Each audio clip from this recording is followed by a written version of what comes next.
At Sun, our priority is to support students' dreams and hobbies. తమరు తాగుబోతని తిరుగుబోతని తెలిసిందట.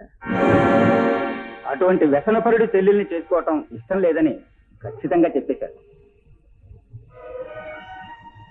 పిల్ల బంగారం లాంటిదని, లక్షలకు లక్షల ఆస్తి వస్తుందని కూడా చెప్పాను బాబు. ఆ ఆస్తి అక్కర్లేదు, ఆయన గారి సంబంధం అక్కర్లేదని ఖచ్చితంగా చెప్పేశారు. అసలు నీ కుటుంబానికి పాపపు సంపాదనని, నీ వంశ చరిత్రే నచ్చలేదని కూడా అన్నారు.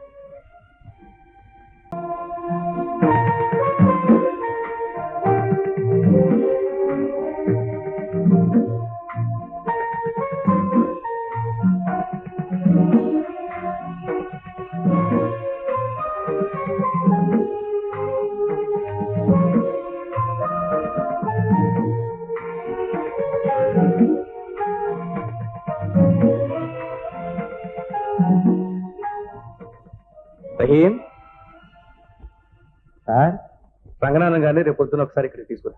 అలాగే సార్. ఏమిటి బాబు, ఏమిటి మీరు అనేది?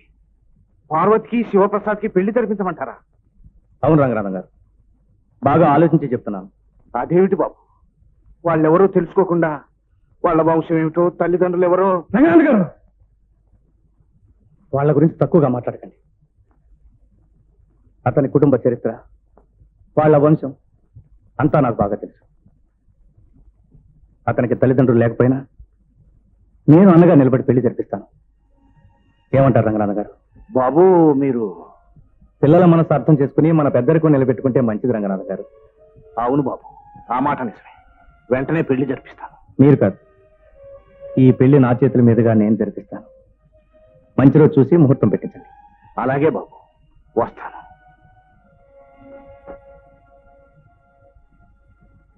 అన్నయ్య, మనస్ఫూర్తిగానే ఈ పెళ్లి జరిపిస్తున్నావా? అవునమ్మా, ఇంకొకరి ఆనందం కోసం పాటుపడడంలో తృప్తి ఉందని మొదటిసారిగా తెలుసుకున్నానమ్మా.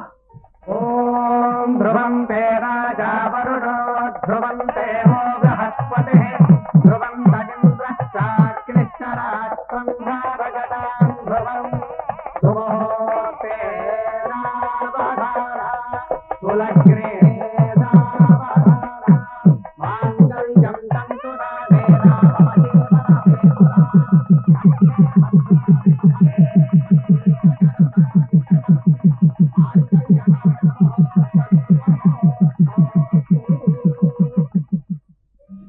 రండి రండి రండి.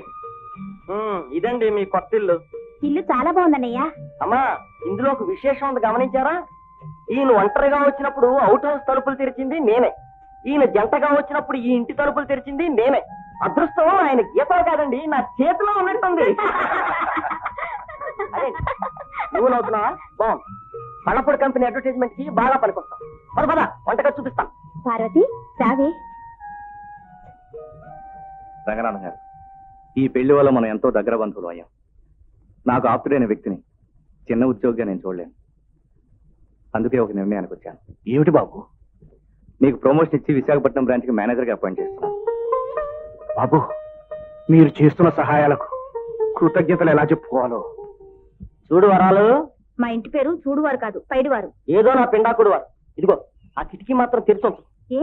ఎదురింట్లో పెళ్లి కాని కుర్రాళ్ళు ఉన్నారు. ఓ చెంచాడు కాఫీ పొడి కావాలని అడుగుతారు. అందించావంటే చెంచా కాదు, నీ చెయ్యి అందుకుంటారు. ఆ తర్వాత నీకు వాంతులు, చింతకాయలు. అర్థమైంది. ఆ కిటికీ ముయ్యొద్దంటావంతేగా? కర్మ, ముయ్యొద్దని కాదు, తీయొద్దన్నా. ఎందుకు వచ్చిన గొడవ? అన్ని మూసి కూర్చో. శివ, ఇవిగో ప్లేన్ టికెట్.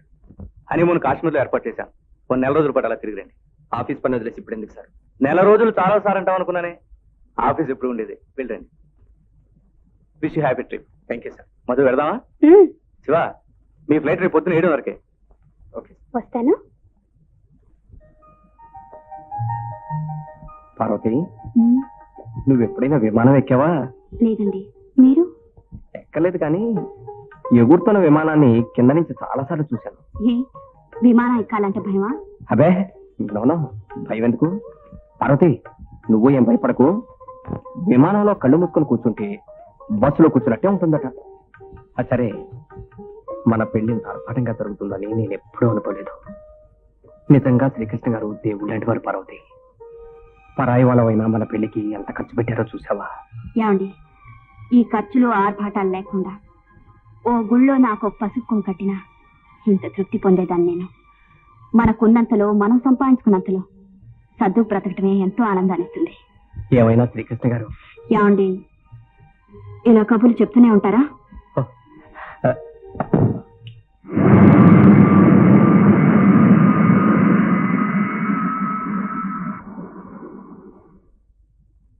శ్రీకృష్ణ గారు, పెళ్లి చూపులకే పెళ్ళంత హడావిడి చేస్తున్నారు, పెళ్ళెంత ఘనంగా చేస్తారు? దాందే ఉందండి. ఈ ఇంటికి ఉన్నది ఒక ఆడపిల్ల. ఏం చేసినా ఎంత చేసినా దానికే కదండి. ఇంతకీ అబ్బాయి గారు ఎవరండి? హైదరాబాద్ అండి, ఐఏఎస్ ఆఫీసర్. ఈ ఊళ్ళో వాళ్ళకి బంధువులు కూడా ఉన్నారట. సరే 6:45 అయింది. సరిగ్గా 7 గంటలకల్లా పెళ్లి వారు వచ్చేస్తారు. మాధవి రెడీ అయిందో లేదు. 1 minute. శ్రీకృష్ణ గారు అంతటి మంచివారు ఈ కాలంలో ఉండటం చాలా అరుదండి.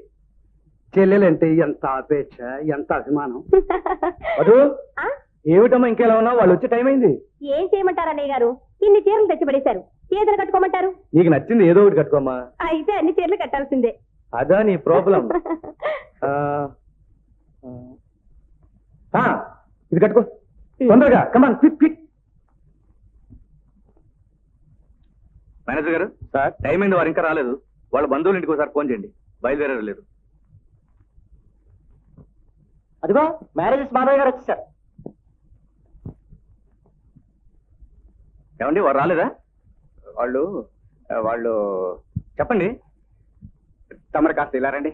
పర్వాలేదు, చెప్పండి. అందరూ మనవాళ్లే. వాళ్ళు రావడం లేదండి. ఎందుకని? పొద్దున్నే వచ్చి వాళ్ళ బంధువుల ఇంట్లో దిగారట. అక్కడ వాళ్ళు వీళ్ళు తమరి గురించి, నన్ను గురించి? తమరు తాగుబోతని తిరుగుబోతని తెలిసిందట. అటువంటి వ్యసనపరుడు చెల్లెల్ని చేసుకోవటం ఇష్టం లేదని ఖచ్చితంగా చెప్పేశారు. పిల్ల బంగారం లాంటిదని, లక్షలకు లక్షల ఆస్తి వస్తుందని కూడా చెప్పాను బాబు. ఆ ఆస్తి అక్కర్లేదు, ఆయన గారి సంబంధం అక్కర్లేదని ఖచ్చితంగా చెప్పేశారు. అసలు నీ కుటుంబం అనేది పాపపు సంపాదనని, నీ వంశ చరిత్రే నచ్చలేదని కూడా అన్నారు. ఏమండి, ఆ పోడి సంబంధం మాకు అక్కర్లేదని మేము అన్నామని చెప్పండి. మా అమ్మాయి గారికి రాజా లాంటి సంబంధం తీసుకొచ్చేస్తాం. ఏమనుకుంటున్నారా? ఏమో. రహీం,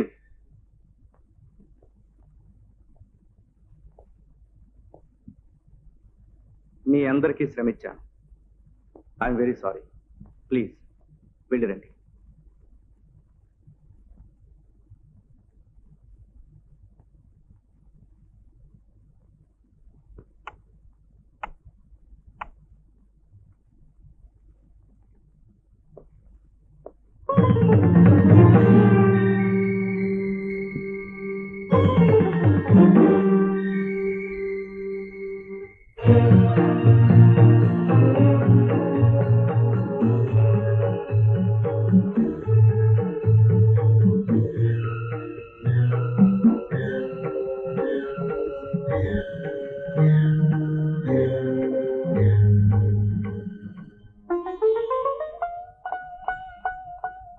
అన్నయ్య, నా మూలంగా నువ్వు ఈనాడు తలంచుకోవాల్సి వచ్చింది. కాదమ్మా, నా మూలంగా నీ జీవితం. జీవితం అంటే పెళ్ళే కాదన్నయ్య. నా ఆనందం నీదైనప్పుడు నీ అవమానం నాది కాదా? అన్నయ్య మర్చిపో, అన్నయ్య నా పెళ్లి గురించి మర్చిపో.